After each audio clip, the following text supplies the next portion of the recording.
Shalom, saudaraku yang terkasih di dalam Tuhan Yesus Kristus. Hari ini kita membahas satu topik, by faith, not by sight. Dengan iman, bukan dengan melihat. Sebelum kita merenungkan bagian firman Tuhan pada hari ini, mari saudara kita berdoa terlebih dahulu.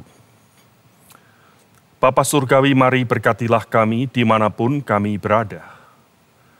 Supaya Engkau mengajar, mendidik kami untuk melihat hidup ini dengan kacamata iman, sehingga kami menemukan arah hidup seturut dengan kehendak dan jalan-Mu. Ampuni kami jikalau kami menuntut, kami melihat dengan mata jasmani kami. Tetapi sebenarnya Engkau sedang bekerja di balik segala pergumulan hidup, di balik segala air mata yang tercurah. Engkau sesungguhnya mengerjakan apa yang baik bagi kami. Tuhan, ajar kami melihat realitas hidup kami dengan kacamata iman oleh karena firman Tuhan yang telah mengubahkan kami. Berkati waktu kami, di dalam nama Tuhan Yesus kami berdoa. Amin. Saudara yang terkasih, kutipan firman Tuhan hari ini diambil dari satu bagian, 2 Korintus 5 ayat yang ke-7. Demikian firman Tuhan. Sebab hidup kami ini adalah hidup karena percaya, bukan karena melihat.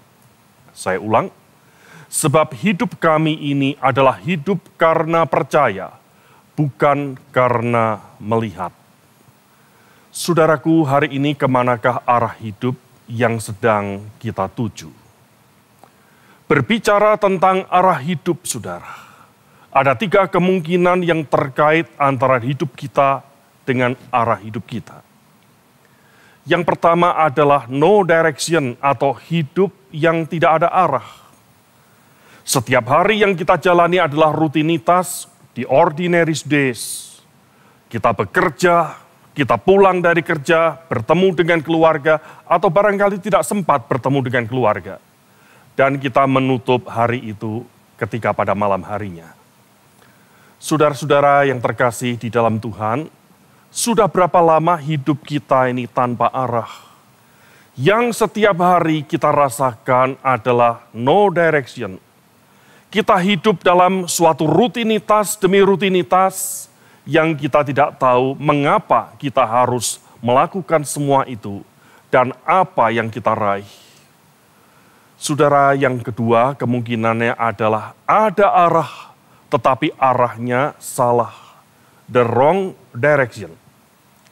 Hidup tanpa arah ini artinya apa, saudara? Berbeda dengan hidup dengan arah yang salah. Kalau hidup tanpa arah tadi adalah hidup yang setiap hari hanya rutinitas, yang kita jemu dan bosan dengan hidup kita sendiri. Tetapi the wrong direction ini kita sebetulnya memiliki arah, tetapi celakanya arahnya melenceng. Arahnya bukan arah yang benar seperti yang Allah kehendaki, tetapi arah hidup yang menuju kepada kesia-siaan belaka. Setiap kita punya obsesi dan ambisi, mengejar mencari apa yang bermakna, apa yang bernilai menurut kita. Dan kita tidak pernah kaitkan cita-cita itu dengan apa yang Allah mau di dalam kehidupan kita. Sehingga arah kita ada, tetapi arah yang tidak sama dengan seperti apa yang Allah kehendaki terjadi dalam kehidupan kita. Ingatlah saudaraku, Tuhan Yesus berkata, di dalam aku engkau berbuah lebat, tetapi di luar aku engkau tidak dapat berbuat apa-apa. Tuhan Yesus juga pernah berkata, apa gunanya seseorang memperoleh isi dunia ini, jikalau dia tuh kehilangan nyawanya. Engkau punya arah hidup, punya obsesi, punya ambisi, punya cita-cita. Tetapi apakah semua itu terkait dengan apa yang Allah kehendaki terjadi dalam kehidupan saudara dan saya? Kemungkinan yang ketiga adalah hidup dalam arah yang benar. Hidup yang sesuai dengan arah yang Tuhan kehendaki. Di mana hidup yang sesuai dengan arah yang Tuhan mau ini, kita akan menikmati makna hidup, menemukan damai sejahtera, sukacita dalam menjalani hidup ini. Meskipun barangkali yang harus kita lewati hidup yang tidak gampang. Hidup yang penuh pergumulan, hidup yang penuh dengan ketidakmengertian. Tetapi kita pada trek rencana Tuhan, maka arah hidup kita seturut dengan apa yang Tuhan kehendaki. Saudaraku yang terkasih, bagaimana sekarang permasalahannya? Saudara dan saya untuk memiliki arah hidup yang benar. Saya mengutip akan syair dari sebuah nyanyian yang ditulis oleh Fanny J. Crosby dalam judul lagu All the Way My Savior Leads Me, yang diterjemahkan secara sederhana dalam pujian Kidung Jemaat, di jalan kuku diiring. Dinyanyikan kira-kira dikatakan, di jalan kuku diiring oleh Yesus Tuhanku. Apakah yang kurang lagi jika Dia panduku? Diberi damai surgawi, asal imanku teguh. Suka duka dipakainya untuk kebaikanku. Suka duka dipakainya untuk kebaikanku. Saudaraku, siapakah Fanny J. Crosby itu? Seorang yang terlahir buta. Dia tidak bisa melihat sekitarnya dan tidak mampu membedakan apa yang gelap dan apa yang terang karena semuanya itu gelap. Tidak mampu melihat apa yang baik, apa yang kurang baik karena terlahir buta. Tetapi saudara, dari syair lagu-lagu himnal yang ditulisnya, selalu menceritakan oleh karena dia merasakan kebaikan Tuhan dalam perjalanan hidupnya. Yang kita bisa melihat mata iman seorang Fanny J. Crosby. Dia mampu melihat Allah itu baik, meskipun dalam hidup kebutaan yang dia derita sejak dia lahirkan. Dia melihat bagaimana kebaikan Tuhan dalam perjalanan hidup mengikutnya. Sementara saudara-saudara dan saya, mata jasmani kita mampu melihat, tetapi mata rohani kita tidak mampu melihat kebaikan Tuhan, bukan? Kerap kali hidup kita penuh dengan keluh kesah, bersungut-sungut. Bahkan kita kehilangan arah dalam perjalanan hidup kita. Mengapa hal ini bisa terjadi? Saudaraku, karena kita ini semua manusia berdosa. Tanpa kita sadari apa yang kita pikirkan, apa yang kita rasakan, dan apa yang menjadi cara kita mengambil kesimpulan itu kerap kali bertolak belakang dengan apa yang menjadi prinsip firman Tuhan. Sudut pandang dalam diri kita mengerti lebih dahulu, baru kita percaya. Ada orang yang berkata, aku mengerti, baru aku percaya. Kalau aku disuruh mengerti, kalau aku disuruh mempercayai sesuatu yang tidak aku bisa mengerti, maka aku tidak akan pernah percaya itu. Saudaraku, kemungkinan yang kedua, kita berkata dalam diri kita, jikalau aku tidak melihat dengan mata kepalaku, maka tidak mungkin aku percaya. Jadi melihat lebih dahulu, baru percaya. Sementara saudara, sudut pandang firman Tuhan mengajak, saudara dan saya percaya, maka kita akan mengerti. Percaya kita akan melihat.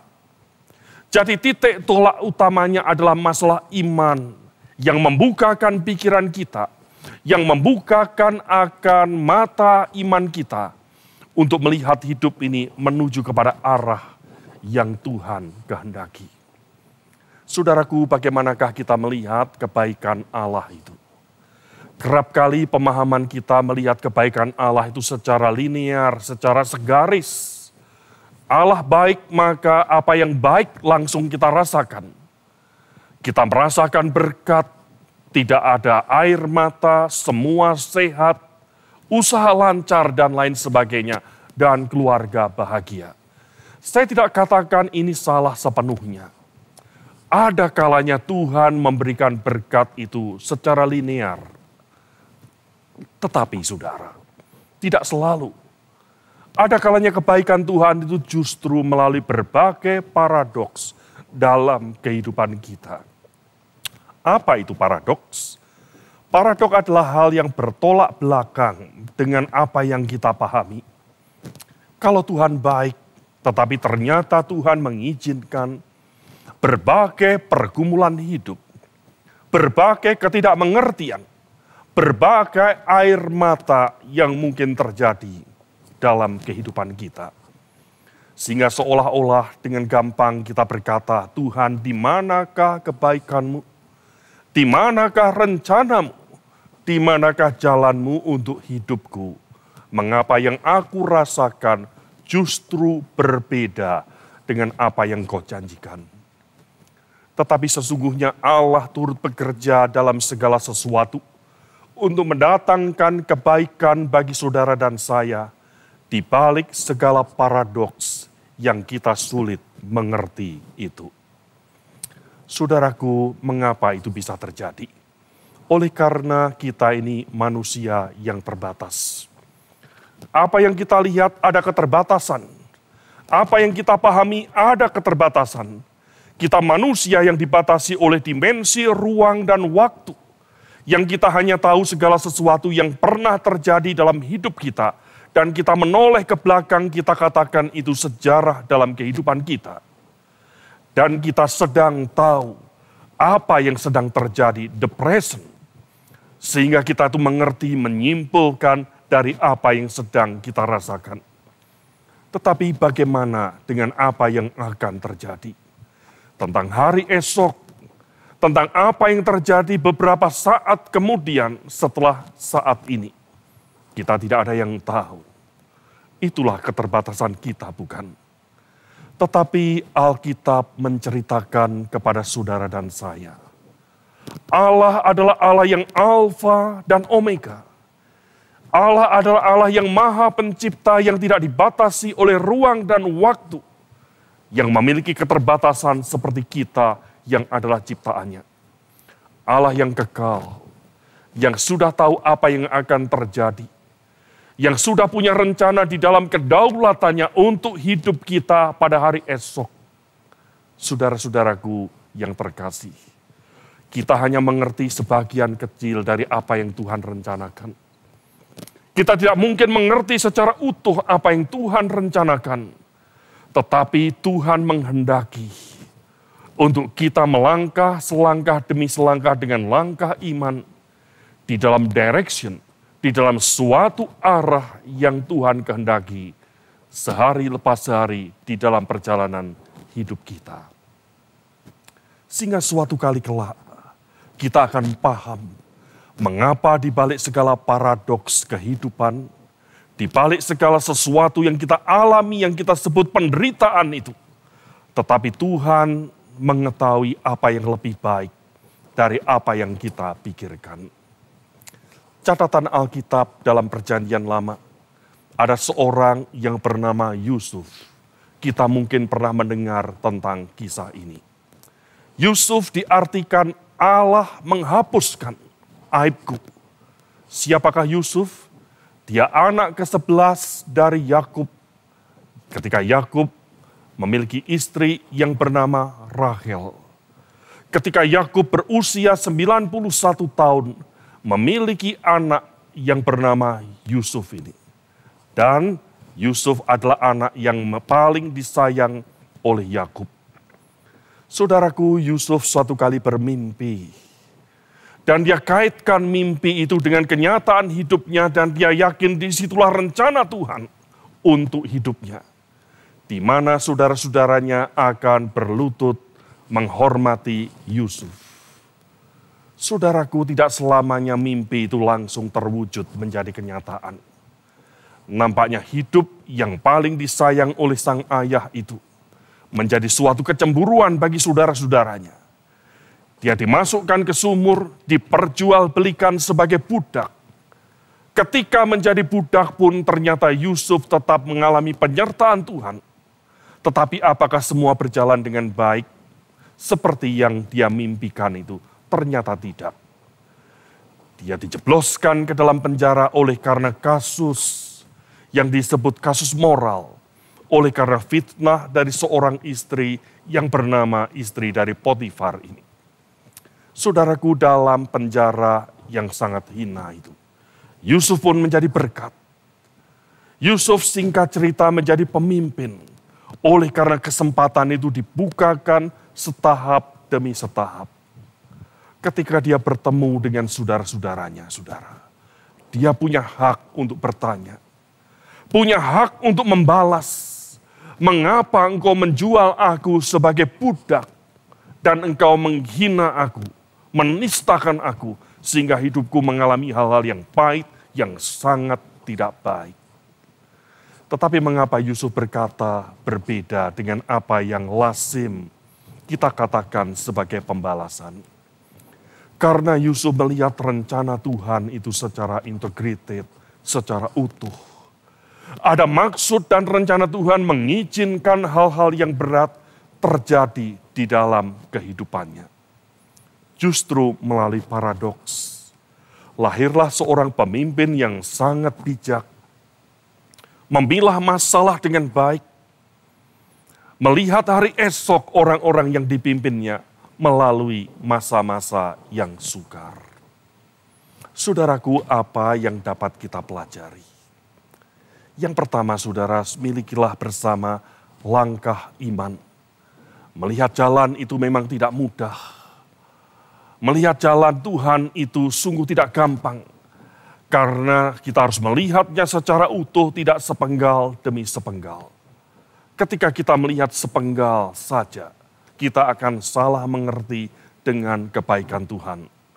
Dan kita berkata, mengapa Tuhan, mengapa Tuhan, mengapa Tuhan?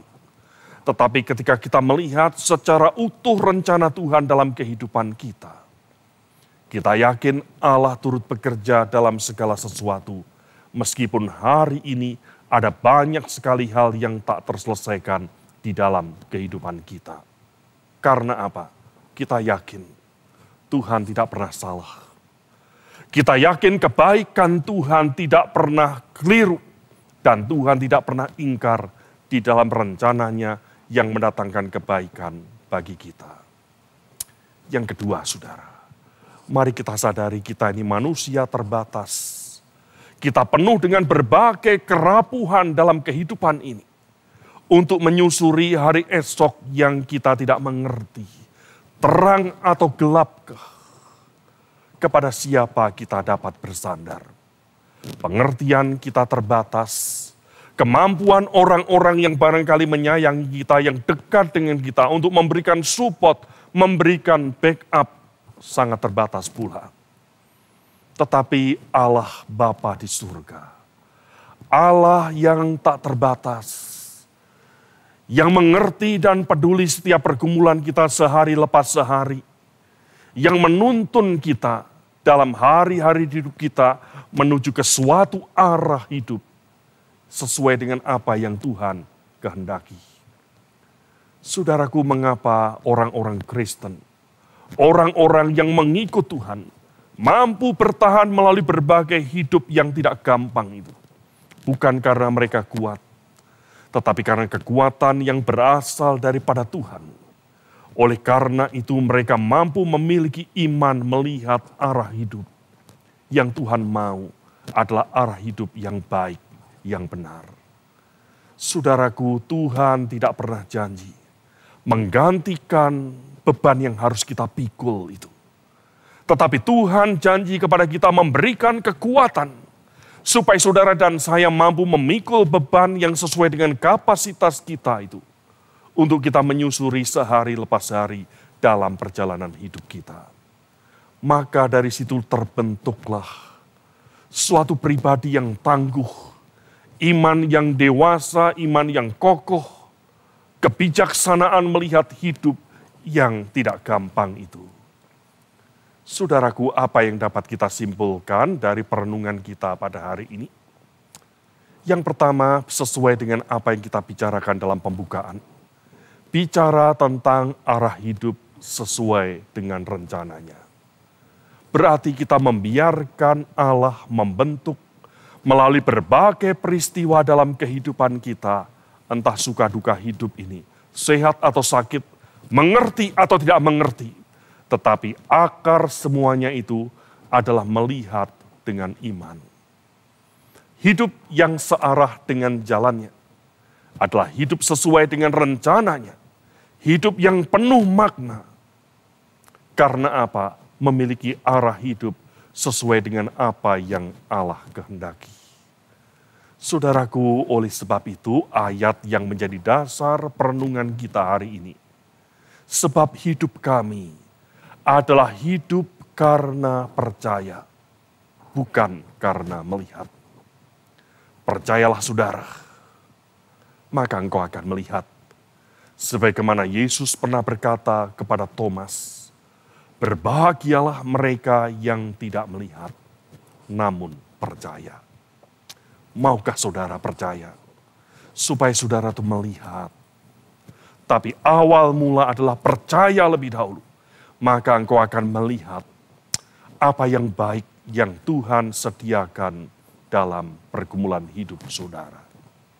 Tuhan memberkati saudara. Mari kita berdoa. Tuhan, berkatilah kami dimanapun kami berada, termasuk hamba-Mu yang kerap kali lemah iman ini. Yang kami menuntut melihat, membuktikan, tetapi Engkau menuntun kami untuk kami percaya, maka kami akan melihat semuanya itu. Berkatilah segala dimensi pergumulan hidup yang sedang Kau izinkan terjadi. Baik kami yang masih muda, kami yang sudah menjadi opa, oma, kami yang menjadi papa dan mama, dalam menyusuri hidup kepada hari esok ini. Kepadamu-lah ya Tuhan, kami bersandar hari lepas hari. Kami bersyukur, kami berdoa di dalam nama Tuhan Yesus Kristus. Amin.